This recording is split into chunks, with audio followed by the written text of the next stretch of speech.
Kanakamala saint Antony's തീർത്ഥാടന കേന്ദ്രത്തിൽ വിശുദ്ധ അന്തോണീസിന്റെയും വിശുദ്ധ സെബാസ്റ്റ്യനോസിന്റെയും സംയുക്ത തിരുനാളിന് തുടക്കമായി. തിരുനാൾ കൊടിയേറ്റം ഫാദർ അൽഫോൺസ് വാഴപ്പനാടി നിർവഹിച്ചു.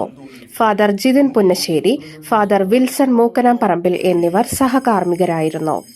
തീർത്ഥാടന കേന്ദ്രം റക്ടർ ഫാദർ ഡെയ്സൺ കവലക്കാട്, സഹവികാരി ഫാദർ ടോം പുള്ളോലിൽ, കൈക്കാരന്മാരായ Jose Vettumanickal, Paulose Gopuram, Jose Karukuttikkaran, Joju Chulli, general convener Varghese Kalliyath Parambil, PRO Shojan D Vidheyathil എന്നിവർ നേതൃത്വം നൽകി. തുടർന്ന് ഇടവക അതിർത്തിയിലൂടെ വിശുദ്ധ അന്തോണീസിന്റെ തിരുശേഷിപ്പ് വഹിച്ചുകൊണ്ട് പ്രദക്ഷിണമുണ്ടായി. ഞായറാഴ്ച ഫാദർ ജിജോ മാളിയേക്കലിന്റെ മുഖ്യ കാർമ്മികത്വത്തിൽ തിരുനാൾ പാട്ടുകുർബാന, ഫാദർ സെബാസ്റ്റ്യൻ പഞ്ഞിക്കാരന്റെ സന്ദേശം, ഉച്ച കഴിഞ്ഞ് 4-ന് സമൂഹബലി, തുടർന്ന് പ്രദക്ഷിണം എന്നിവയും ഉണ്ടാകും.